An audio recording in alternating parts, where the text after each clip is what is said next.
Bismillahirrahmanirrahim. Assalamualaikum warahmatullahi wabarakatuh.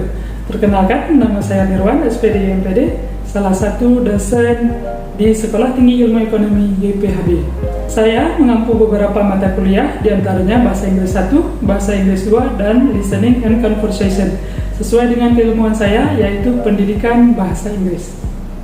Pada kesempatan ini, saya akan menjelaskan teknik pengajaran dari satu mata kuliah yang saya empuh, yaitu Bahasa Inggris 1 dengan kode MKDK 101. Saya akan menjelaskan pembelajaran saya secara DIA, yaitu Delivery, Interaction, and Assessment.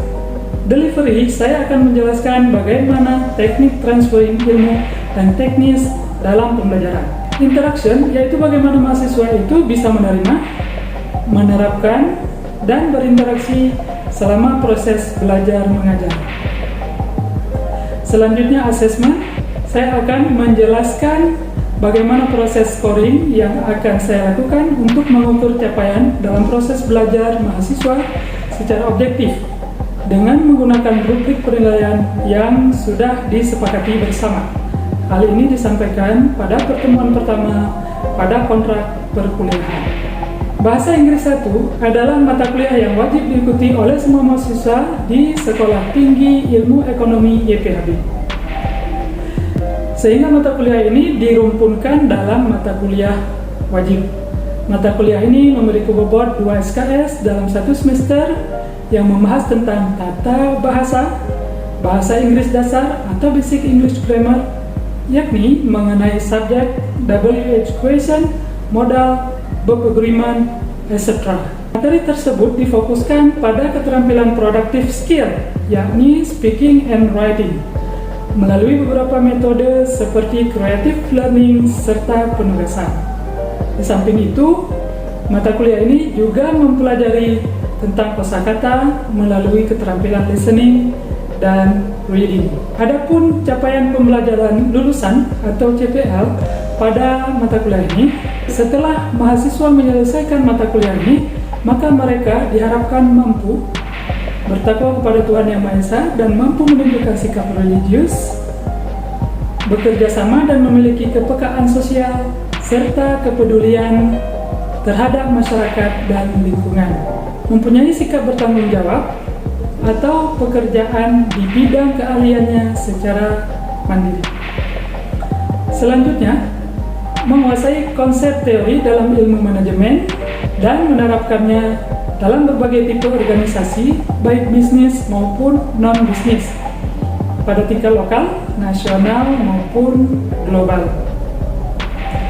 Selanjutnya, mampu mengembangkan jiwa kewirausahaan sebagai pribadi mandiri dan bertanggung jawab.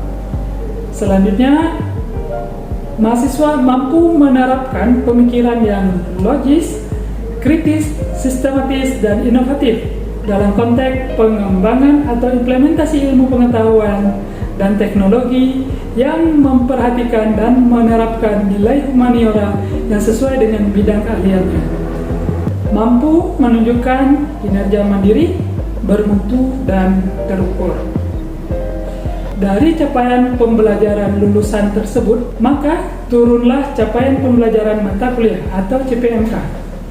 1. Menjelaskan countable dan uncountable noun dan artikel, menjelaskan perbedaan noun dan pronoun, membuat kalimat telling time, adjective and adverb, WH question.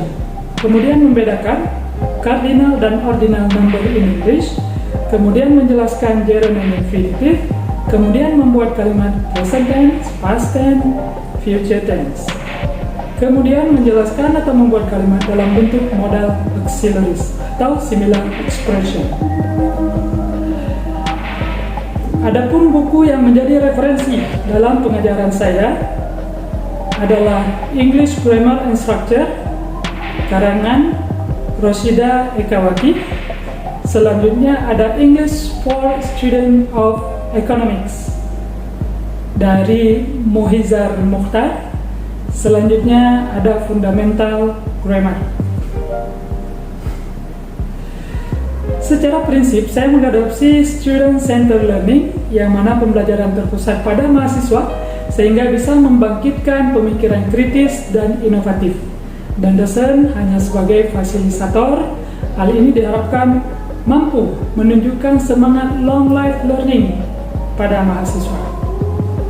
Adapun pendekatan yang digunakan dalam mengajar adalah diantaranya contextual learning atau CTL, yang mana mahasiswa memungkinkan untuk berkolaborasi dengan teman sejawatnya untuk menerangkan kembali materi yang sudah mereka dapatkan. Kemudian yang kedua, problem based learning, di mana mahasiswa mencoba untuk menyelesaikan masalah yang mereka temukan di lapangan. Selanjutnya ada constructivist approach, yang memungkinkan mahasiswa membangun sendiri pengetahuannya dengan konsep yang sudah dimiliki dan digabungkan dengan pengetahuan yang baru, sehingga mahasiswa dapat menemukan sendiri konsepnya. Kemudian ada aplikasi yang biasanya saya gunakan di dalam proses pembelajaran, ada Zoom, Google Meet, kemudian untuk mengakomodir kuis atau evaluasi, saya biasanya memakai Quizizz.com. Selanjutnya ada aplikasi WhatsApp untuk proses komunikasi dengan mahasiswa, dan ada website-website atau platform-platform untuk belajar bahasa Inggris lainnya. Berikut kriteria penilaian yang saya gunakan: 50% untuk proses, 50% lagi untuk ujian. Di mana di dalam proses itu ada keaktifan, nilai kuis, nilai presentasi, tugas, dan sikap. Selanjutnya ada UTS 25% dan UAS 25%, sehingga total skor dari asesmen itu mencapai 100%. Ini termasuk tingkat kompetensi tinggi varian 2. Mahasiswa dinyatakan lulus bila mendapatkan nilai BC atau minimal 60 poin. Selanjutnya, proses belajar mengajar mata kuliah bahasa Inggris 1 akan ditayangkan sebagai berikut. Assalamualaikum warahmatullahi wabarakatuh. Waalaikumsalam warahmatullahi wabarakatuh. How are you everyone? We are fine. Good. Alhamdulillah. Alhamdulillah. Allahumma salli ala sayyidina Muhammad. Hari ini kita pertemuan ke-6 belajar kitab. Yeah, we have studied about time before last week. Today we will study about WH equation. Ya, jadi kita hari ini akan belajar tentang WH equation. Pernah dengar itu? Belum ya? Belum. Jadi gini, ada yang sudah tidak ada ibu lagi di sini? Yang masih ada ibu berarti ibu adalah orang yang paling keramat untuk kalian, ya. Doa ibu tidak terbatas, tidak terhijab. So if you want to be success in this world, just asking your mother's prayer. Yeah? You know what I mean? Yes. Good. Jadi mudah sebenarnya untuk menjadi sukses. Just asking your mother to pray for you all of the time, and also your father. Ya. Kemudian bagi yang sudah ibunya sudah meninggal, sudah duluan dipanggil oleh Allah Subhanahu Wa Taala, jangan henti-hentinya untuk selalu berdoa kepada beliau, karena doa orang tua, doa anak kepada ibu tidak terbatas, tidak terhijab juga. Sehingga bila ada doa, itu merupakan salah satu bentuk dari kewajiban kita sebagai anak. Dan bila kita melupakan hal itu, misalnya dalam satu hari 24 jam kalian melupakan berdoa kepada orang tua, itu sudah kategori anak durhaka. Ya. So at least minimal 5 kali dalam satu hari setelah salat wajib jangan lupakan doa. Bagaimana doanya?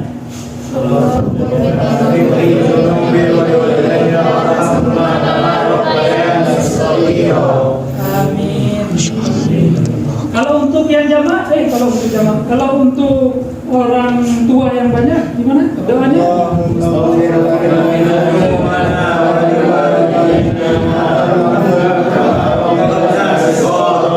Rabbona Silara. Oke, itu berarti untuk jamak kita semua ya.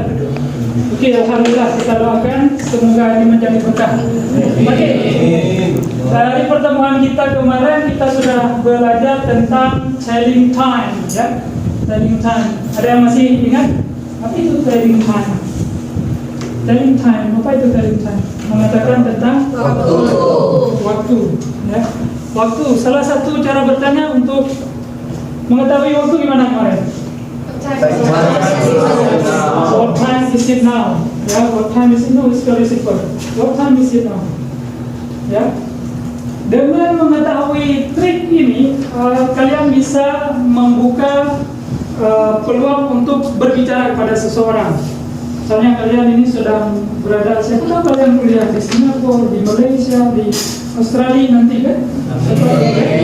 Siapa tahu? Jadi ketika kita mau ngobrol dengan seseorang, ya, ini teknik komunikasi. Ketika kita mengobrol dengan seseorang, tapi nggak tahu karena dia sedang sibuk sendiri, cara memantik perhatiannya gimana? May I know the time please? Misalnya seperti itu. Jadi dengan seperti itu akan terbuka komunikasi, nanti bisa lanjut.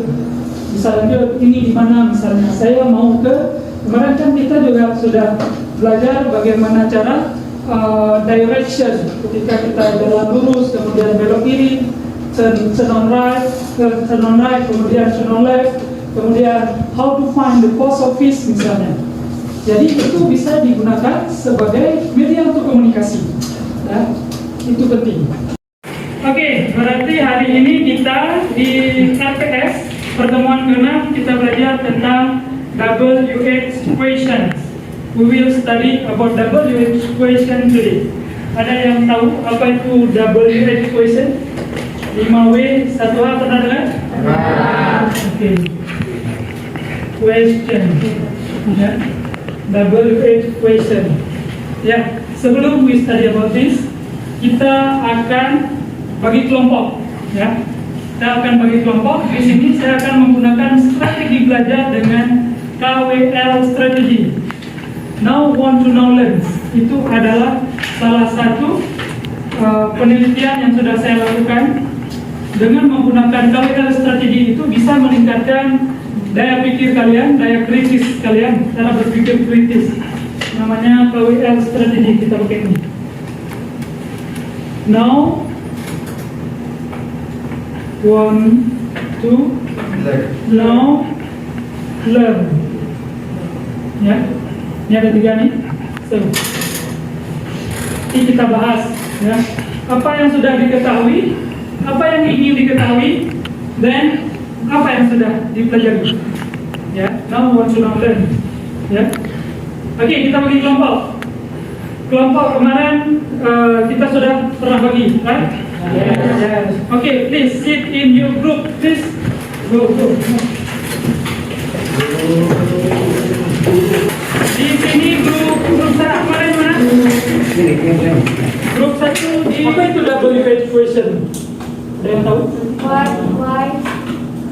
What, why, who, where, how. Do you want to read? Okay, please. Read it, Soraya. WH question is a question in English to which a qualified answer is to give information rather than to answer yes or no. Typically introduced by the word who, which, what, where, when, or how. WH question adalah suatu pertanyaan di dalam bahasa Inggris yang dimana pertanyaan itu memberikan jawaban dari sebuah informasi. Okay. Answer ya. No, answer. Answer. Answer. Jangan merasa enak dengan ada W di situ. So how to pronounce it? Answer. Answer. Siapa satu lagi mau baca? Yes, you please. This one, yes.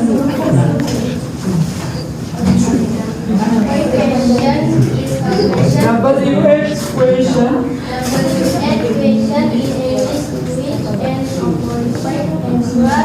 Is to give information then to answer yes or no. Dulu biasanya kita paham bahwa WH question itu ada 5W 1H. Itu adalah bagian dari journalism strategy. How to write news, how to write news and how to write article.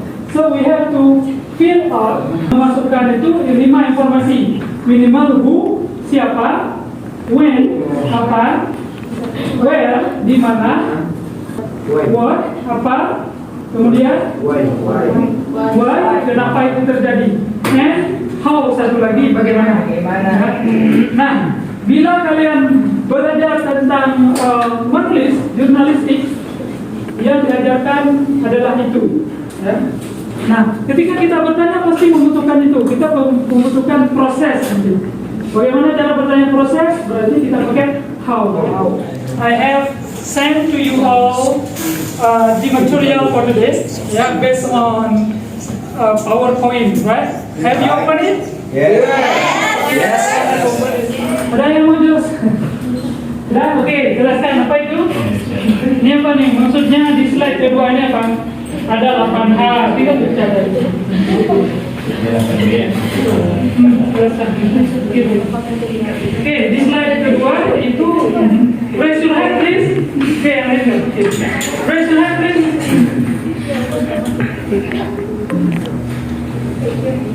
Ya. Di slide kedua itu maksudnya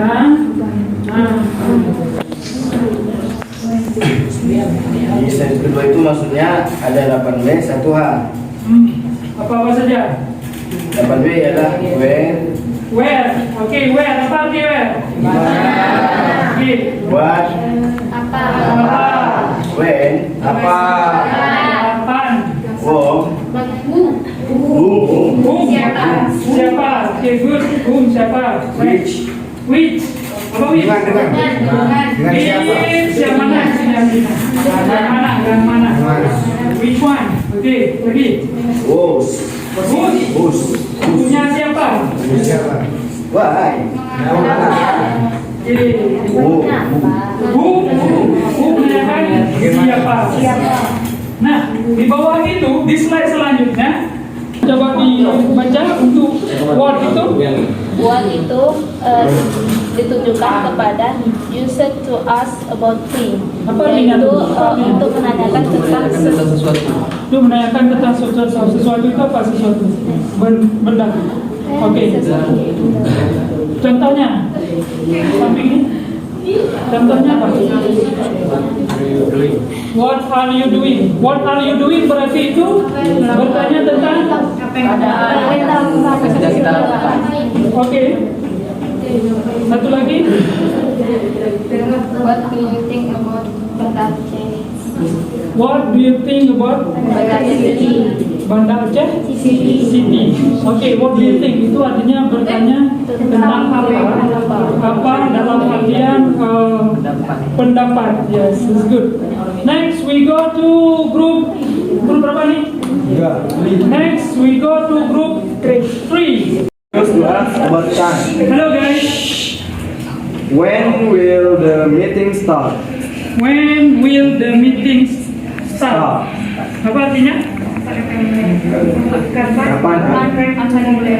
Kapan akan dimulai meeting? So when we ask with when, ketika kita bertanya dengan when, bertanya tentang apa? Kapan itu apa maksudnya? Waktu. Oke, kita bertanya tentang waktu. Berarti setiap berhubungan dengan when itu artinya kita bicara tentang waktu, kan? Oke, next we go to group Okay. Please, ya. Makanya harus dilihat itu. Setelah when.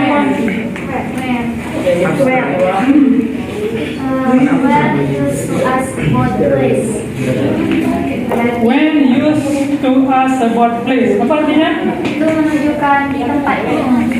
Place. Oke, karena where ya. Where bahasa Indonesia apa artinya? Gimana? Buatkan kalimat satu menggunakan where ya. Prepare. Oke, we go to this. Ya, next. Nah, sekarang ada satu orang yang mau nulis ke depan, jangan dibilang oleh teman. Why? Siapa yang mau? Ayo Fadila. Next. Oh, okay. How to make kind of question from using why? Please. Okay. Why did it happen? Happen. Why did it happen? What does it mean? Bagaimana itu terjadi? Yeah, good. Happen. This is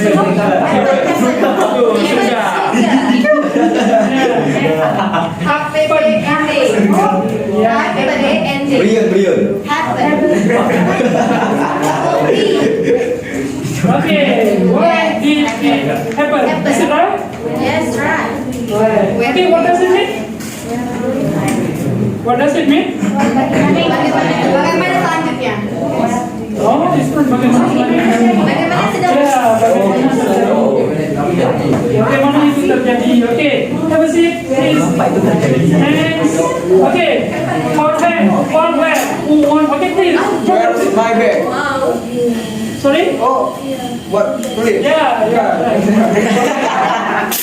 Sama tulis, please. Okay, good. Boleh lihat apa ya? Name and place. Asking for place. What? Okay. Yeah, please. Where's my bag? Okay. Where is my bag? Where is my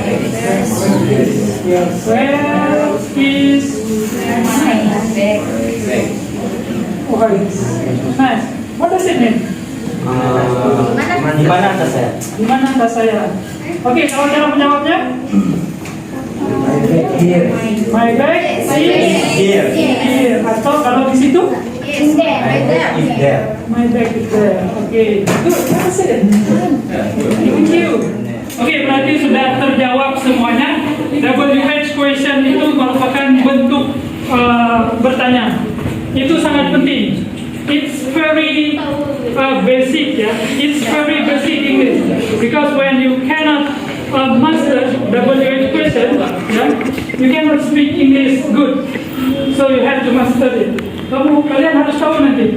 Mau bertanya misalnya ini, whose share is this? Ini apa artinya? Whose share is this? Whose?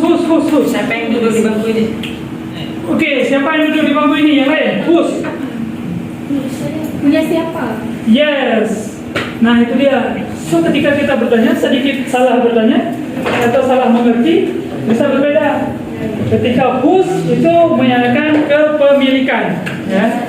Oke. Ya. Sip.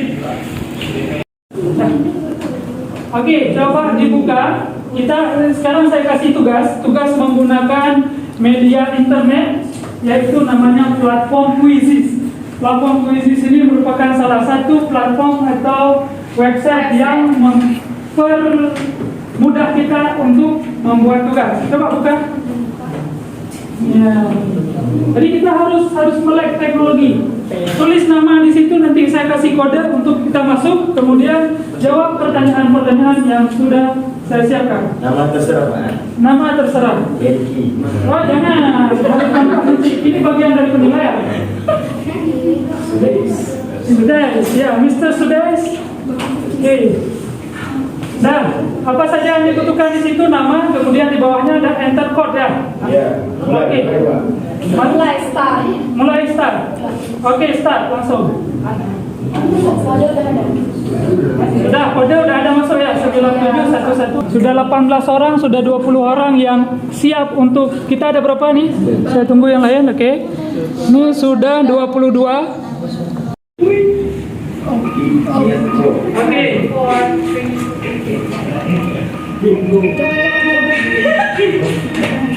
Ya, jawab. Oke, sekarang kita lihat siapa yang paling banyak benarnya. Dan mari tepuk tangan untuk Alia Kanita. Kemudian runner up ada Najwa, ada Aldi Fitria Zaid, Bang Lubis, ya Bang Lubis dapat 2.